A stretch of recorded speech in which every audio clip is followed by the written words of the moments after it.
Virtual wholesaling can be a beautiful thing when everything goes well, but when it doesn't, it can result in a lot of wasted time and potentially be harmful to sellers.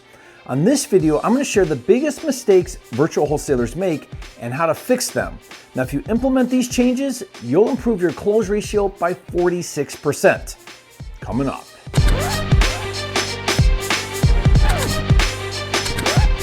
For a limited time, you can get a free copy of Jerry Norton's Virtual Wholesaling Guide so you can flip houses online without leaving your home. Download it now at virtualwholesaleguide.com. The challenge with virtual wholesaling is you're closing a seller on the phone without first having seen the property or the neighborhood, and oftentimes in a market you don't understand or have any previous experience with. Now, if you don't know, here's how virtual wholesaling works. You talk to a seller who expressed an interest in selling his property. You ask questions to uncover motivation, find out if there's urgency, and to understand the condition. Then, without first seeing the property, you make an educated decision on the value, run a buy formula, and then verbally negotiate what you believe is a profitable wholesale price. Once in agreement, you send a digital contract to the seller's email, and once he signs, you now have an executed contract on a property you've never seen before. And like I said, when done properly and everything works out, it's awesome. In fact, I often call sellers live on YouTube and I show how to wholesale virtually. Now, I'm going to put below a link to a video where I called a seller live, I locked up the deal on the spot, and it resulted in a $20,000 wholesale profit. I mean, let's be honest. There is nothing better than sitting in your air-conditioned home office in your underwear making millions of dollars wholesaling houses. That's the dream right there. However, when it doesn't work out and you later discover that you overcontracted and you spent a lot of time, energy, and effort just to end up canceling the contract, that's frustrating and demoralizing, not to mention potentially harmful to the seller. And that's the reality. Most virtual wholesalers have a high contract fallout rate, which no doubt is contributing to more and stricter regulations. Now, to prove my point, I recently saw a post on Facebook from a virtual wholesaler who said he's contracted 27 properties since he started and only closed 4 of them. That's a 15% close rate, which is really low. But even successful virtual wholesalers have to terminate a lot of contracts. I have a virtual wholesaler that does 7 figures annually, and he told me he only closes 50% of contracts. That means half of all contracts never make it to the closing table. That is a lot of wasted time, energy, and resources. Now, to be fair, in wholesaling, we're dealing with distressed properties, which also means it's common to have issues with title. But even still, in my backyard market where we meet sellers in person before signing contracts, we have an 80% close ratio, and that 20% that doesn't close is mostly from title issues out of our control, not from overcontracting. So why do virtual wholesalers have such a low close rate, and what can be done to improve it? In my experience, the first and biggest reason is the properties are too rural.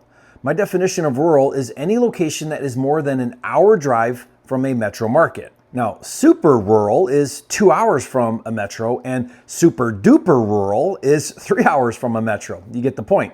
Why do wholesalers chase rural deals? The answer is simple. Rural leads are cheap. Let's take a pay-per-lead provider like LeadZolo.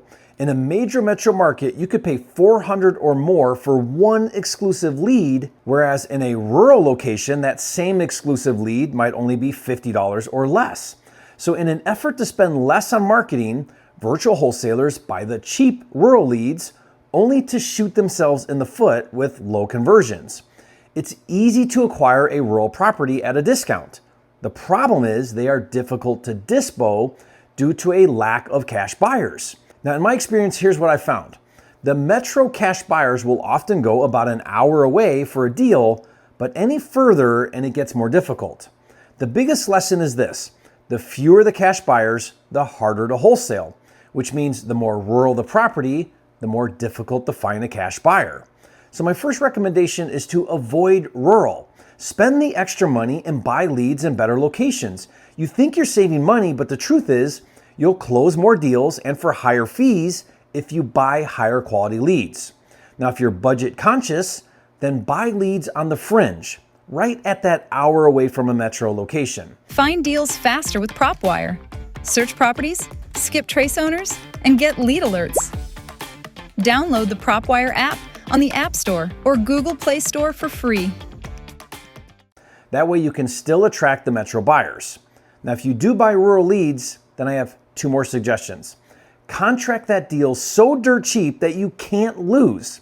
I'm talking about 10% of its current value. It better be so discounted that one of the 14 buyers in town won't be able to say no. My second recommendation is to do what I often do, and that is to take it down and buy it. I call that the takedown method. Get it? Take it down. The strategy here is to close on it and immediately relist it on the open market. No rehabbing. The idea is that once it's on the open market, you'll find that one cash buyer hiding under a rock. Now, I just did this on a rural deal in Galix, Virginia. I bought the worst house ever for $3,500 and I resold it for $10,000. I also did this on a house in Vidor, Texas. I bought it for $34,000 and I resold it for $52,500. Now, if you want to learn more how to do the takedown method, I have an entire training with resources that I'll give to you for free. Just go to freetakedownkit.com to get that download. Now, the second reason virtual wholesalers have a high cancel rate is because they don't set up proper expectations with the seller for a potential renegotiation. You see, the mistake most virtual wholesalers make is they over-convey certainty to the seller. In an effort to win the deal, they lead the seller to believe that their offer is solid and firm.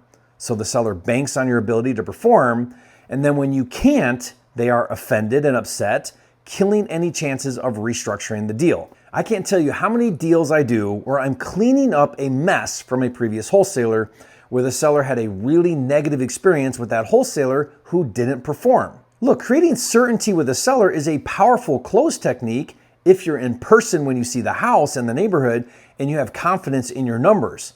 But with virtual, it's a double-edged sword that often backfires. The better strategy that will actually create more goodwill is to convey to the seller that you have a lack of certainty in your ability to perform, which is actually more honest.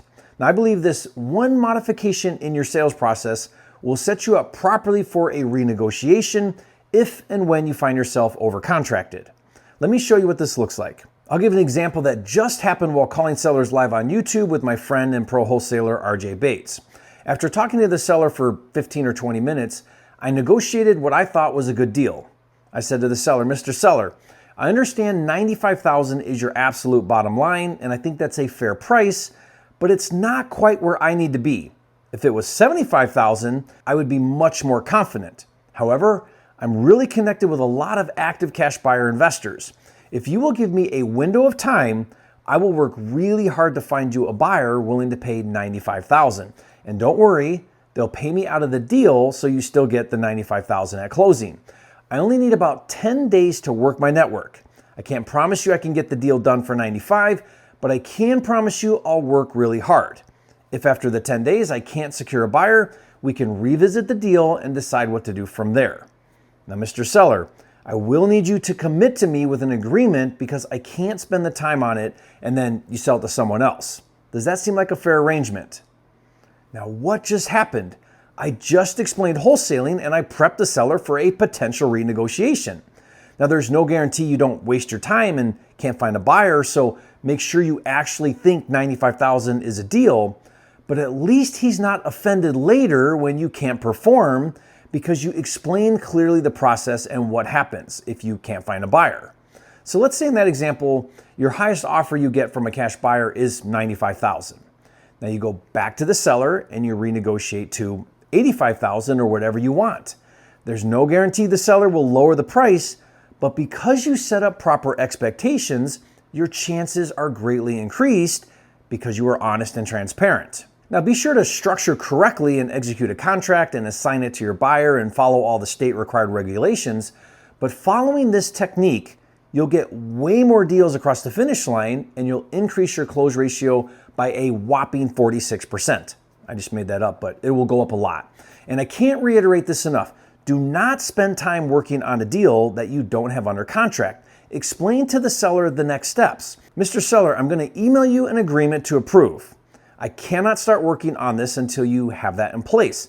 Once we do, I'll send someone out to do a walkthrough and we'll get pictures and video, and then I'll get to work with my buyers.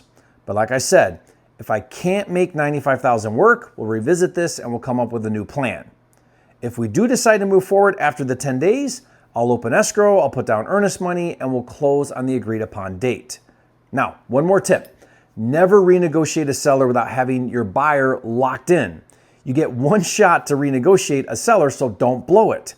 Get the buyer to commit. I'll say to the buyer, if I can get you this deal at $95,000, are you willing to commit in writing and put down non-refundable earnest money?